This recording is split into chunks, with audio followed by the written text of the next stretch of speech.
Ada orang yang dia fokusnya sama kinerja perusahaan, ada orang yang fokusnya sama pergerakan harga. Nah, ketika saya fokus sama kinerja perusahaan, itu takes a long time. Jadi itu nggak sesuai sama aku punya style gitu. Time frame-ku tuh lebih pendek gitu. Karena pada intinya formasi serang itu di mana volume-volume besar akan muncul gitu. Di mana akan ada sejumlah flow yang masuk ke market tapi belum kelihatan.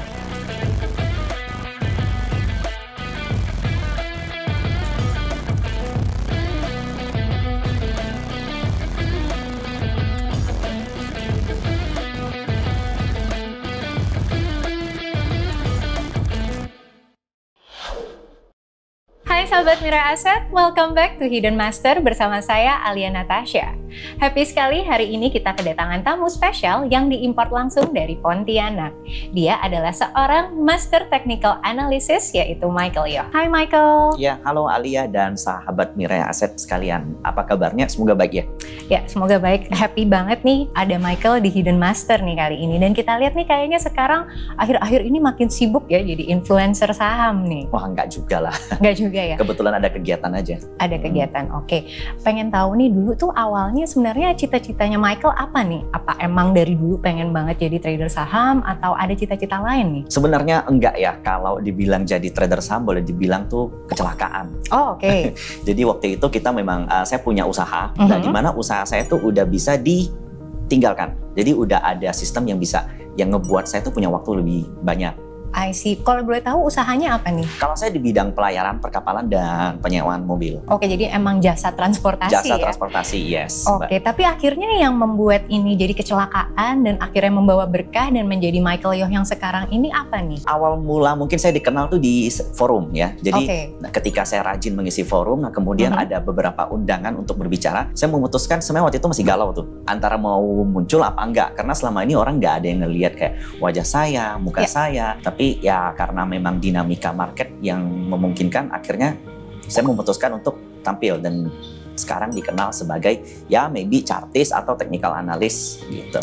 Iya, soalnya yang aku tahu nih dulu banget tuh pertama kali tahu nama Michael Yoh itu muncul wajahnya tuh ketutup.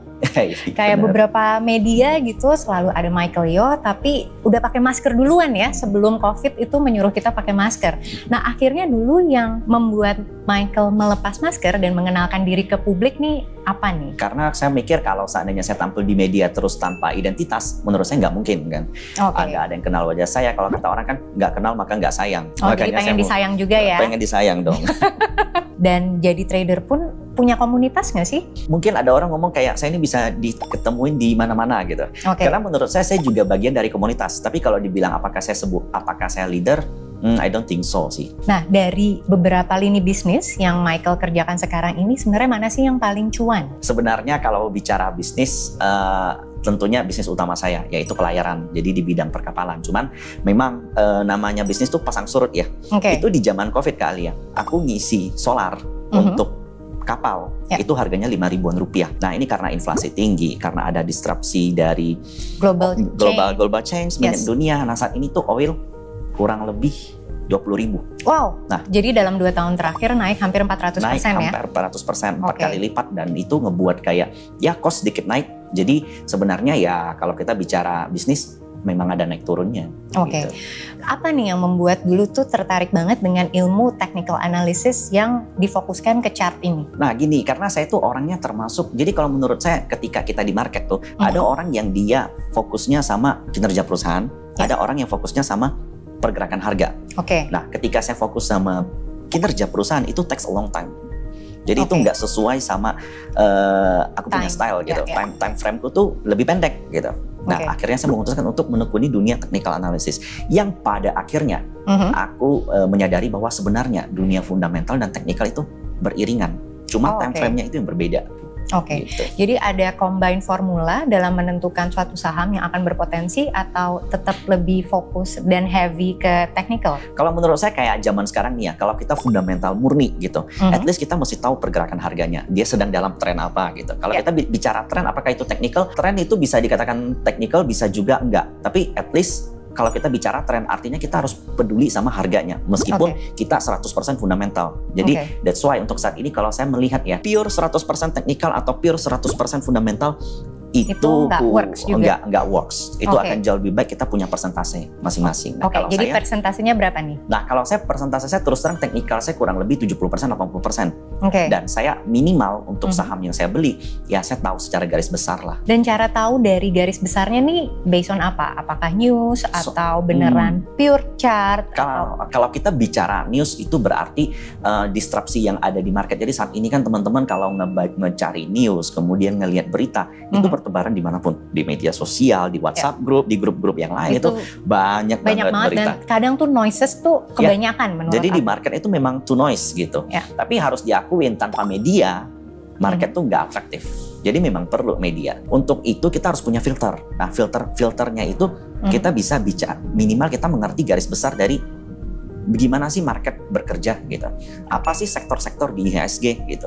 Saya even banyak ketemu teman-teman saya yang IHSG itu sektornya apa aja sih? Mereka nggak tahu sektoral itu apa. Nah sebenarnya itu tuh penting. Sebelum membeli saham atau membeli suatu saham, kita harus tahu struktur market itu seperti apa. Contohnya pengaruh kebijakan pemerintah, pengaruh kebijakan The Fed terhadap kita, dan selanjutnya ekonomi kita bagaimana, dan disitulah baru ditemukan titik terang. Benang merahnya bakal ketemu. Kita mau beli saham apa dan kenapa saham ini naik, kenapa saham ini turun gitu. Jadi kalau aku simpulkan ini lebih ke top down analysis ya? Top down analysis bener. Karena kalau kita bicara down to top itu belum tentu kita semua punya corporate access, ya kan? Belum tentu boleh kita ngomong kayak insider gitu, atau kita kayak kenal sama owner perusahaan, dan itu aja terkadang sometimes bisa fail. Ngomongin tentang corporate access nih, by the way, ada nggak sih bisikan-bisikan saham dari corporate, apalagi kan sebagai influencer saham dan memiliki intensitas tinggi ngomongin market, itu ada nggak sih kok suara-suara tentang corporate access ini? Ada, biasalah Kak. Cuman memang Kak, kalau saya sendiri, saya mesti ngeliat dulu dengan market sesuai nggak dengan apa yang mereka sampaikan, karena itu nggak mungkin terpisahkan lah ya. Terpisahkan. Nah, cara memfilter noise corporate access ini seperti apa nih? Pertama kita harus tahu struktur market. Jadi kayak tren market sedang apa, harganya sedang berada dalam fase let's say akumulasi atau distribusi. Nah itu di situ kalau seandainya sesuai dengan apa yang ada, nah di situ berarti nge-match gitu. Benang merahnya ketemu. Nah sementara banyak banget kan yang kayak ada corporate access yang mengatakan sekian, tapi nyatanya di market berbeda. Benar banget sih. Makanya di market itu kamu mau percaya mata kamu atau telinga kamu, antara dua itu. Berbicara tentang building a habit sebagai trader nih ya, butuh berapa lama sih sampai akhirnya Michael tuh bisa bertransformasi seperti Michael yang sekarang, dari misalnya nol banget nih dulu belajar sampai sekarang tuh membutuhkan waktu berapa ya biar bisa menjadi seorang trader yang mandiri? Sebenarnya kalau saya lihat sahabat-sahabat Mirai Asset ya, sebenarnya saya malu. Kenapa? Karena banyak banget yang kayak even baru mengenal dunia saham, let's say 2 years, 3 years, tapi mereka udah jadi pro gitu. Ratusan persen gitu, ratusan persen. Beggar. Saya even nggak pernah segitu, 1 bulan 600%, nggak pernah saya. Nah jadi kalau bicara bisa menjadi seperti saya, mungkin yang saya lakukan tuh nggak lebih hebat dari teman-teman, itu satu. Yang kedua, untuk mencari jati diri saya di saham, itu saya perlu waktu kurang lebih 3 sampai 5 tahun. Dan dulu awal belajarnya tuh ngelihat ke siapa? Siapa nih role model ketika mempelajari semua itu? Role model saya tuh Mark Minervini Kak. Jadi Mark Minervini itu ada ngeluarin buku, dan bukunya kita bisa dapetin, dan sampai saat ini beliau tuh masih aktif di market US, bahkan di Twitter. Jadi masih hidup ya? Masih hidup. Bahkan di Twitter Mark Minervini itu aktif banget ngasih insight, ngasih pengalaman dia, karena saya tahu dia benar-benar trader yang into the market, jadi apa yang dia ngomong itu benar-benar yang dia alamin. So what's the best knowledge dari Minervini ini nih? Jadi Minervini itu boleh dikatakan dia memang teknikalis, memang seorang chartis atau memang seorang trader, tapi dia nggak ngelupain fundamental dari perusahaan. Which is same seperti style kamu ya? Yes, benar. Dan dia juga menyebut dirinya tuh sebagai tekno fundamentalis. Jadi fundamentalis yang ngelihat pergerakan teknikal dari sahamnya. Ini baru-baru ini Minervini mendapatkan return 300% dari hedge fund-nya yang sebesar nilainya sekitar 10 juta US dollar. Ada nggak sih bayangan pengen menjadi atau memiliki atau mengelola semacam hedge fund nih, Mike? Kalau untuk saat ini mungkin belum ya. What about 10 or 20 years? We will see. Tapi ada nggak nih ketertarikan? Karena dengan experience, expertise, dan juga misalnya moral obligations gitu, atau legacy deh. Apa sih yang ingin ditinggalkan seorang Michael Yoh untuk legacy pasar market di Indonesia? Sebenarnya saya ada kepikiran pengen ngebuat buku. At least apa yang ada di pikiran saya saat ini, bagaimana saya melihat market, bagaimana saya bisa survive sampai saat ini, minimal bisa saya wariskan gitu. Cuman saat ini memang karena kesibukan untuk menulis tuh kadang ngeblank Kak. Jadi untuk saat ini ya memang belum ada, karena terus terang usia saya juga masih muda. Jadi saya masih merasa yes, I can, mau cari saya gampang di saat ini dimanapun saya ada gitu. Berbicara tentang legacy, sebenarnya ada salah satu formula nih yang ditemuin lah sama Michael yaitu formasi serang. Nah itu awal mula terciptanya formasi serang nih gimana sih Mike? Sebenarnya gini ya Kak ya, sekarang kan regulasi itu berubah terus. Kalau dulu kode broker itu kita bisa lihat live trade, sekarang udah nggak bisa. Betul. Terus nanti ada terus sekarang ini foreign dan domestik udah nggak bisa juga. Ya, ditutup juga. Dan saya dengar nanti terakhir katanya jumlah bid dan offer nggak akan kelihatan angkanya. Wah. Cuman jadi blank besar semua ya. Kita blind banget nih ya nanti. Makanya kalau kata Bursa Efek ini untuk mengurangi herding behavior. Dari sini kemudian saya coba cari tahu bid dan offer itu seperti apa sih, volume itu seperti apa sih. Nah, saya temukanlah mungkin seperti sebuah sign ketika suatu saham tuh ingin mendapatkan volume. Kira-kira bid dan offer itu seperti apa? Jadi bid dan offer itu kan enggak menciptakan volume. Ketika udah kejadian barulah menciptakan volume. Selama ini chartis itu menganalisa ketika sudah kejadian. Jadi ketika sudah kejadian terciptalah volume-volume yang ada di market. Dan apakah bisa digunakan dalam kondisi market seperti ini atau ada filter market tertentu nih menggunakan formula serang tersebut? Jawabannya bisa. Saya udah coba di market seperti ini, tapi hit rate-nya memang sedikit lebih rendah dibanding dengan market bullish. Biasa. Yes, karena pada intinya formasi serang itu di mana volume-volume besar akan muncul, gitu. Di mana akan ada sejumlah flow yang masuk ke market tapi belum kelihatan. Michael juga sering bilang nih terkait dengan flow. Cuma kadang saya suka bingung nih, ini flow-nya itu terkait dana foreign kah atau ada accumulation kah atau apa nih flow yang dimaksud untuk kita melihat flow tersebut? Jadi kalau kita bicara flow itu bukan specifically foreign atau domestik. Nah, jadi flow itu benar-benar adalah dana yang masuk ke suatu emiten dan dana ini tuh menetap. Jadi kalau seandainya kita mengenal buyer itu ada buyer yang weak, ada buyer yang strong. Buyer yang weak itu seperti apa? Ketika dia masuk, dia langsung keluar. Itu yang weak ya? Itu yang weak. Atau scalper kali? Atau scalper, maybe bisa dikatakan seperti itu.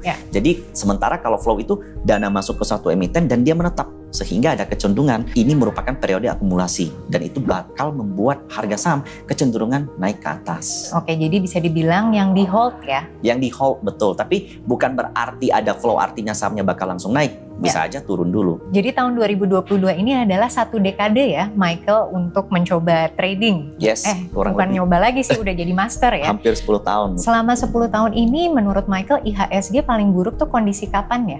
Selama 10 tahun saya di market, saya tuh sekali mengalami krisis itu di tahun 2020.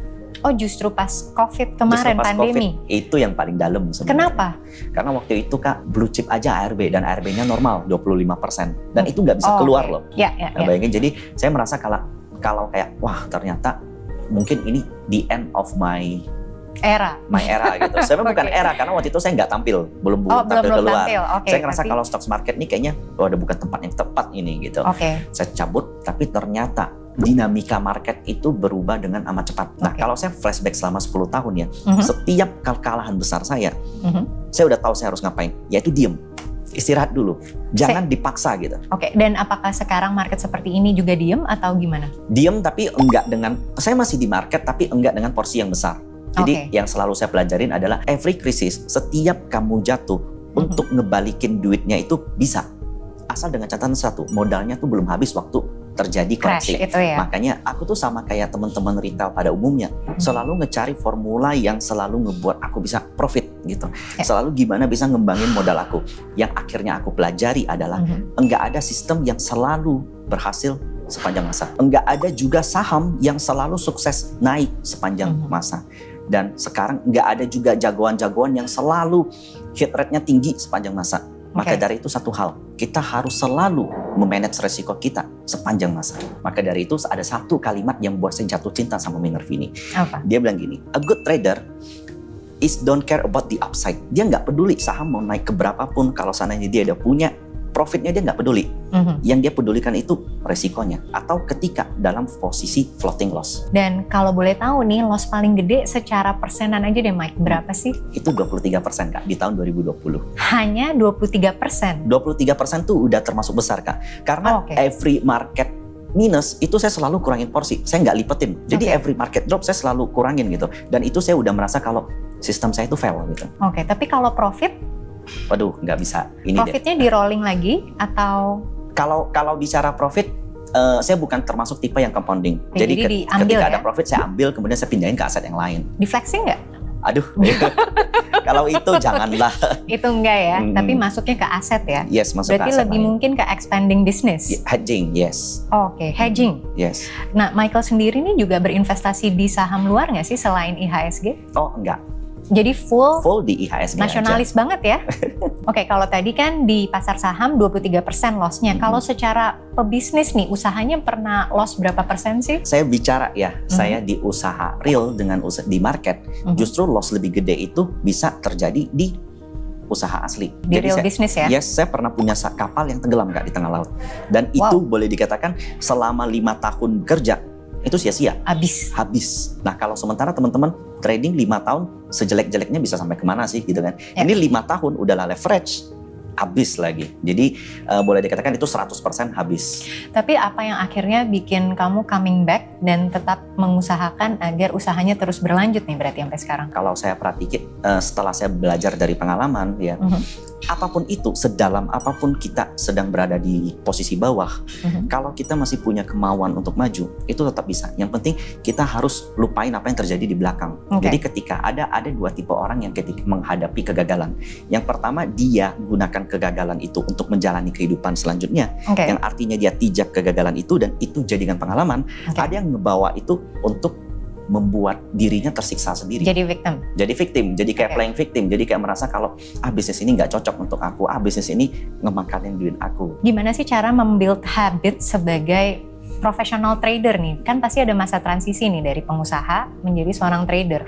Ini habit-habit apa nih yang dikembangkan dulu di awal-awal masa transisi tersebut? Yang paling penting aku pelajarin menjadi seorang profesional itu adalah nggak baper kan. Jadi ketika loss kita lupain. Jadi ketika profit kita juga lupain. Yang paling sering itu kalau profit seneng banget. Kalau kamu profit seneng banget, maka kalau loss itu kamu bakal sedih banget.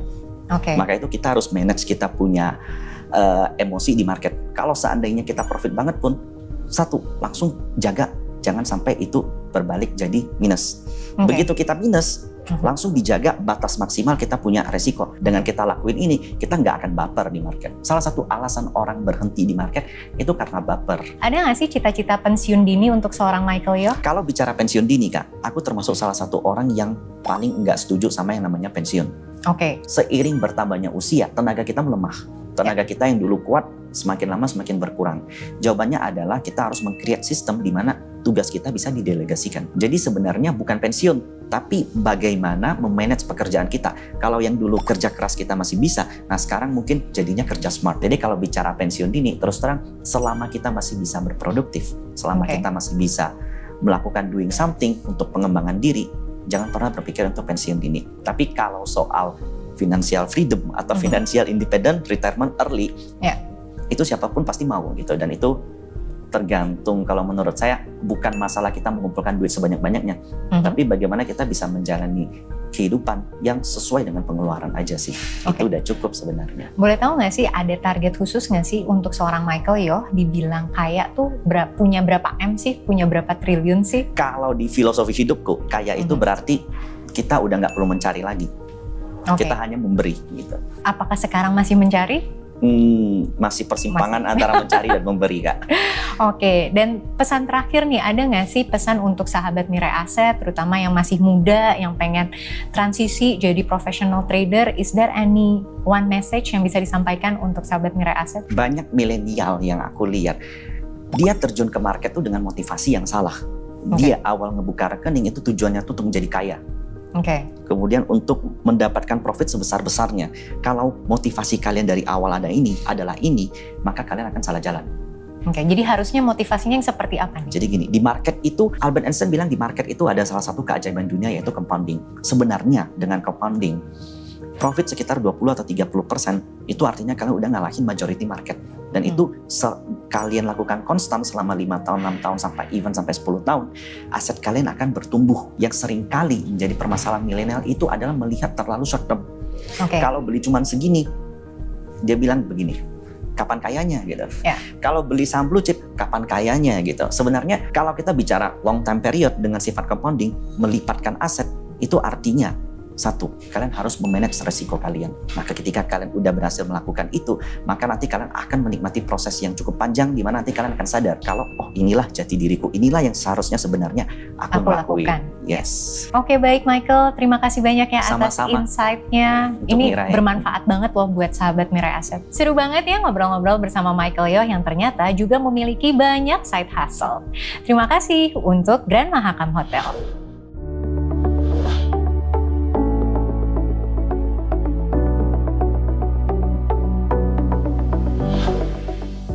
Dan sampai jumpa di episode Hidden Master selanjutnya. Sampai jumpa!